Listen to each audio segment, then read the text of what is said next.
Walang halong biro itong injury ni Markkanen na naging questionable para sa NBA mga idol at kinailangan pa na sila'y magpadala ng kanilang sariling doktor para tingnan ito.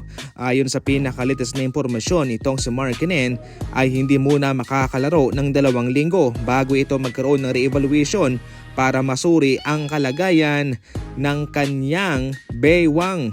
Nagkaroon nga ho ng injury si Markkanen sa kanilang practice. Medyo tumaas ang kilay ng NBA given na marami na silang mga players na na-injured sa season na ito. Kaya kung mayroon pang mawawala, parang nakakaduda na. Ngayon pa man, legit ito. Kaya wala ring masasabi itong NBA patungkol dyan. Sa kabilang banda mga idol ay panalo itong si Kuminga at ang kanyang kupunan na Atlanta Hawks sa kanilang pangalawang laban versus Washington Wizards ulit ito. Itong si Kuminga ay pinasok na sa starting lineup at sa kanyang pangalawang laban ay mayroon siyang 17 points, 9 rebounds, 3 assists. Tumulong siya kay McCollum na mayroong 25 points at kay Kispert 33 points and 6 3-pointer. So far so good ang tinatakbo ni Kuminga sa ngayon sa Golden State Warriors mga idol.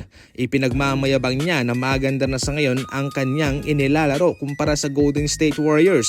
Pero syempre hindi alam ni Kuminga na magkaiba ang sistema ng Golden State at ng Atlanta. Gayunpaman walang ibang masabi ang mga fans ng Warriors kundi good luck na lamang kay Kuminga at sana magtuloy-tuloy itong kanyang magandang panimula sa kanila.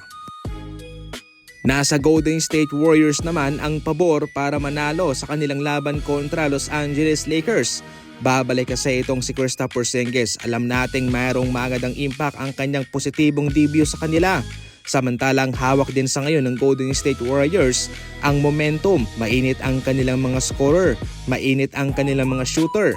Napapanatili nga rin po ng Warriors na balanse ang mga kontribusyon ng kanilang mga manlalaro. Kaya mahihirapan dito ang Los Angeles Lakers na mapigilan kung sino ang mainit sa kanila. Sabihin na lang natin na mayroon silang malilimitahan pero dahil nga balanse ang scoring ng Golden State Warriors sa ngayon ay marami pang isasagot ito laban sa kanila. Siyempre, malaking factor din po itong kawalan ng focus sa ngayon ni DeAndre Ayton sa kanilang mga laban dahil mayroong issue na ipinipilit siya sa isang rule na ayaw niya. Sa pagbabalik ni Kristaps Porzingis ay mabibigyan pa ng isa pang option si Coach Steve Kerr sa kanyang scoring mga idol. At lalong mahihirapan ang Lakers dito sa kadahilan ng mas mataas itong si Porzingis. Madali para sa kanya ang i-block kung sino man ang gustong pumasok sa loob at makiscore sa pinta. Sa ngayon, yamado ang Golden State, dihado naman ang Los Angeles Lakers. Pero syempre, magkakalaman na lang po yan sa mismong laban. Ikaw, sinong pipiliin mo? I-comment lang. Kahit sa kwarto ay pwede kang maglaro ng basketball. Eto na ang mini indoor basketball ring na pwede mong mailagay kahit saan, sa garahe, sa kwarto, sa sala. Pwede rin itong pangregalo sa mga pamangkin mo at syempre sa sarili mo. Maski ako man ay hindi ko mapigilang maglaro.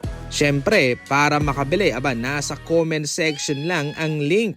E check out mo na, nasa Yellow Basket lang.